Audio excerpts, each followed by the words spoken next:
हम लोगों ने हमेशा लोगों के बीच में रहने का काम किया, लोगों के बीच काम करने का काम किया।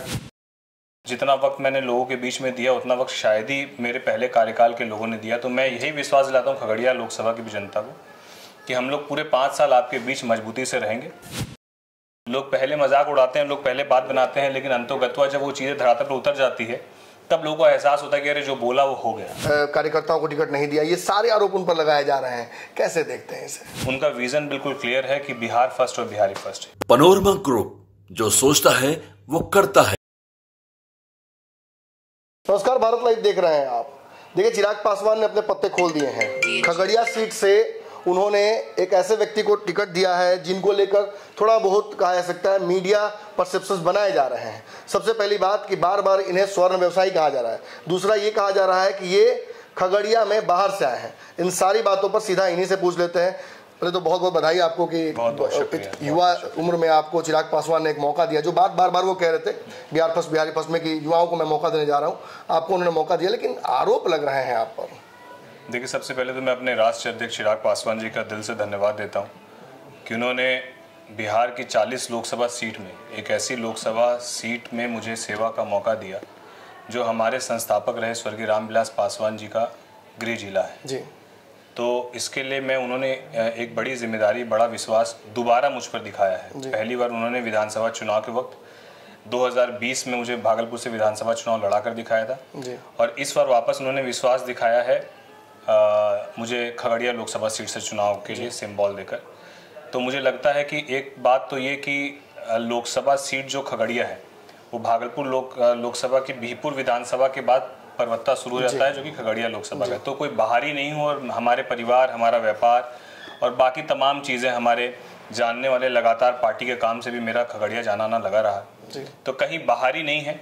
और मुझे तो लगता है कि अभी तक जितना कॉल मैसेज मुझे भागलपुर से नहीं आया उससे ज़्यादा मुझे जो है खगड़िया के लोगों की तरफ से प्यार मिल रहा है। बाकी जब आप किसी भी चुनौती के लिए आगे बढ़ते हैं तो पक्ष विपक्ष दोनों बातें सामने आती है और दोनों का हाथ जोड़कर स्वीकार करते हुए हम लोग आगे बढ़ते हैं। लंबे समय से चिराग पासवान के साथ आप रहे हैं, 19 के में चुनाव भी लड़े, अच्छा खासा वोट भी आपने लाया था जबकि आप एनडीए का हिस्सा नहीं थे, फिर भी आपने लगभग 20,000 से ज़्यादा वोट आप लेकर आए थे। एक जॉब गिवर हैं आप, लेकिन बार बार परसेप्शन बनाया जाता है कि स्वर्ण व्यापारी को दे दिया, बाहर से लाकर दे दिया, बिजनेसमैन को दे दिया, ये तो थोड़ा चुभता हुआ। देखिए, वेस्ट कम्युनिटी से मैं आता हूँ जी, और वेस्ट कम्युनिटी में हमारे फादर, हमारे ग्रैंडफादर, इन लोगों का ज्वेलरी का बिजनेस है जी।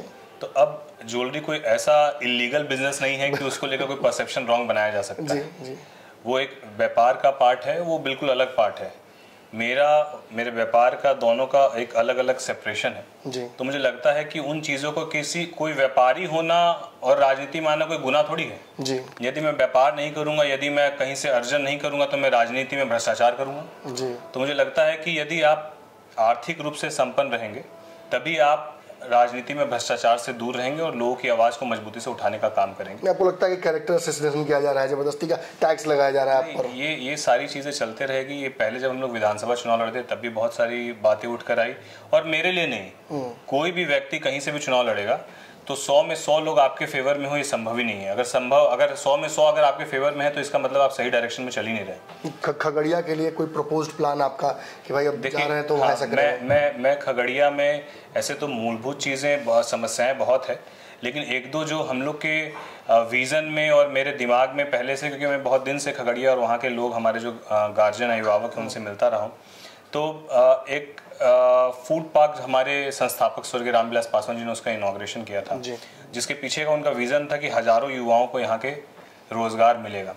वो कहीं ना कहीं अधूरा रह गया तो मेरी दिली ख्वाहिश है कि मैं उसको पूरा करने का काम करूँ। एक मेडिकल कॉलेज था जिसके लिए प्रयासरत, शायद लैंड उसके लिए एक्विजिशन हो चुका है लेकिन अभी तक उस पर कोई ठोस जो है आगे पहल नहीं हुई। तो मुझे लगता है कि एक मेडिकल कॉलेज की डिमांड खगड़िया में है और बाकी जो भी मूलभूत चीज़ें हैं। मैं 5 साल डिप्टी मेयर रहते हुए भागलपुर में हम लोगों ने हमेशा लोगों के बीच में रहने का काम किया, लोगों के बीच काम करने का काम किया और मुझे लगता है कि पूरे 5 साल जितना वक्त मैंने लोगों के बीच में दिया उतना वक्त शायद ही मेरे पहले कार्यकाल के लोगों ने दिया। तो मैं यही विश्वास दिलाता हूँ खगड़िया लोकसभा की भी जनता को कि हम लोग पूरे 5 साल आपके बीच मजबूती से रहेंगे और आपकी सेवा के लिए हम लोग रहेंगे। हम लोगों को और किसी चीज़ से कोई लस्ट नहीं है। बाकी जितनी भी बातें हैं वो सारी बातें बेबुनियाद है और उन चीज़ों का कोई प्रैक्टिकल अगर देखा जाए तो आप व्यापारी हैं इसलिए आप तो, ये व्यापारी होना कोई क्राइम थोड़ी है जी। ये तो जानबूझकर टैग लगाया जा रहा है। मतलब स्वर्ण व्यवसायी में अगर है, स्वर्ण व्यापार से है तो उसमें कोई खराब बात नहीं है। बिल्कुल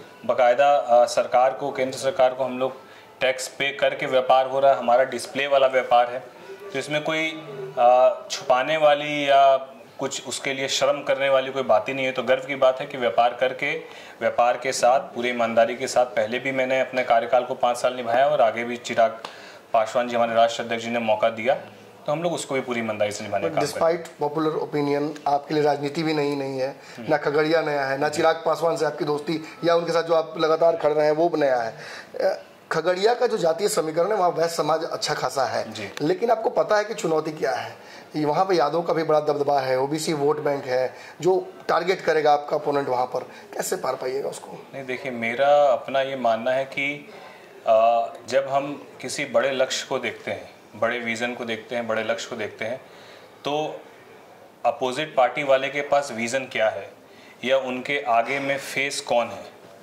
हम लोग इस बात को, एनडीए के जितने भी हमारे कैंडिडेट हैं वो इस बात को गर्व से बोल सकते हैं कि हमारे पास जो पीएम फेस है वो हमारे आदरणीय नरेंद्र मोदी जी हैं, जिनके पास विज़न है, जिनके पास कैपेबिलिटी है करने की चीज़ें और जिन्होंने आगे पहले 10 सालों में चीज़ों को करके दिखाया है। जी। अब आने वाली तीसरी अर्थव्यवस्था की तरफ देश को बढ़ाने की गारंटी और पूरी मजबूती से ठोक कर यदि कोई प्रधानमंत्री देने का काम कर रहे हैं तो मुझे लगता है कि लोग उस विज़न को देख रहे हैं और जो जो अब तक उन्होंने कहा वो दम से पूरा किया।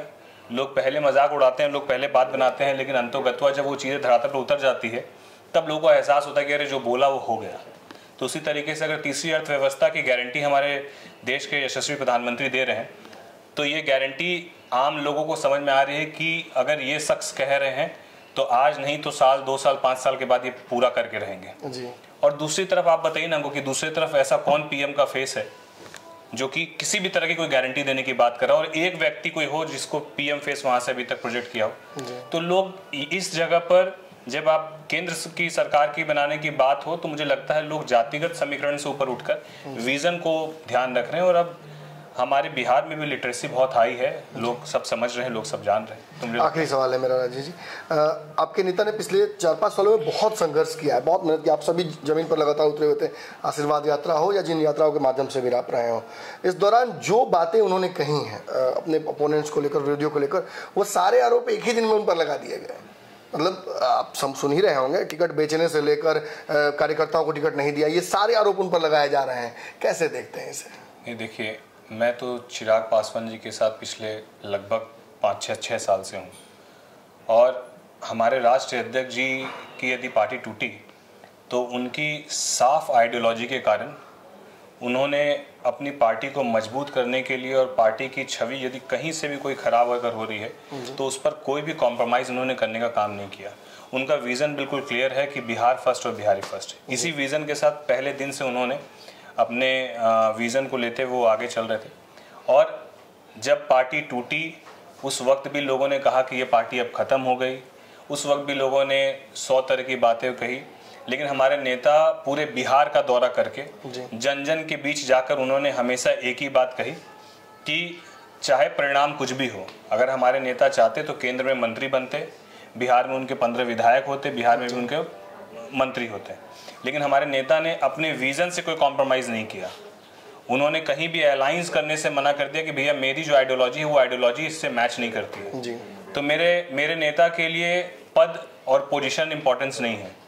अगर पैसा ही मेरे नेता को कमाना होता तो पद पोजीशन के पीछे भागते हैं। तो उन्होंने अगर वो कॉम्प्रोमाइज़ किया तो ये अपने आप में स्पष्ट होता है कि उनकी सोच क्या है, उनका विज़न क्या है। तो इस आरोप का जवाब तो स्पष्ट तौर पर जो उनका बीता हुआ 4-5 साल का कार्यकाल है वो अपने आप बताता है। एनडीए को गठबंधन नहीं परिवार बनाकर आप लोग चल रहे हैं, सच रहेगा ना परिवार इस बार? नहीं, बिल्कुल 100% हमारे नेता ने इस बात को कहा है कि जब आप लंबे विज़न को देखते हैं तो उस वक्त में छोटी चीज़ों को आपको दरकिनार करते हुए और एक बड़े विज़न को फोकस करना है तो छोटी चीज़ों को दरकिनार किया जाता है और पूरी तरीके से सब लोग एक साथ हैं। नीतीश कुमार से, पशुपति पारस से किसी से कोई विवाद नहीं? देखिए, हमारे नेता का तो कभी किसी से कोई विवाद नहीं रहा है और व्यक्तिगत विवाद तो बिल्कुल नहीं रहा है। हाँ, आइडियोलॉजी को लेकर ज़रूर उनकी हमेशा से जो है बात उन्होंने अपनी मजबूती से रखा कि हम इस आइडियोलॉजी को नहीं मानते हैं या हम इस आइडियोलॉजी को मानते हैं। तो आइडियोलॉजिकल रूप से भले उनका कभी विरोध रहा है, लेकिन व्यक्तिगत रूप से वो हमेशा सबको सम्मान दिए जी। और यहाँ तक कि जब पार्टी टूटी उसके बाद भी हमारे राष्ट्रीय अध्यक्ष जब प्रधानमंत्री जी के समक्ष थे तब भी उन्होंने वहाँ भी चाचा जी के पाँव छू के आशीर्वाद लिए। और आज भी हमारे नेता ये बात बोलते हैं कि मेरा कल भी वो डिसीजन जो है वो हमारे चाचा जी का था और आज भी जो भी बेहतर होगा वो डिसीजन चाचा जी का हो। तो वो आज भी सम्मान देने में कहीं पीछे नहीं हट रहे हैं। बहुत बहुत धन्यवाद Rajesh ji. Thank you sir. देखिए, चिराग पासवान ने समस्तीपुर और खगड़िया में 2 युवाओं को मौका दे दिया है। निश्चित तौर पर मीडिया परसेप्शन में एक बहुत बड़ा रिस्क है, लेकिन चिराग पासवान जिस तरीके से राजनीतिक फैसले पिछले कुछ सालों में लेते रहे हैं, निश्चित तौर पर इस बार भी उन्हें अपने आप को प्रूफ करना है। बने भारत लाइव पर लगातार खबरें जारी रहेंगी। धन्यवाद। पनोरमा ग्रुप, जो सोचता है वो करता है। अगर ये वीडियो पसंद आई और वह बिहार के राजनीति और बिहारियत से सरोकार रखेनी तो सब्सक्राइब बटन दबा के चैनल के सब्सक्राइब कर ली। ओजे एगो घंटी बा, ओकरा बटन दबा देला से कुल सटीक और मारक खबर रुआ मुफ्त में मिल जाई। अगर रुआ पत्रकारिता के हमनी के नया प्रयोग में सहयोग कर चाहतानी तो ज्वाइन बटन दबा दी। पेटीएम नंबर नोट कर ली 9386816700। धन्यवाद।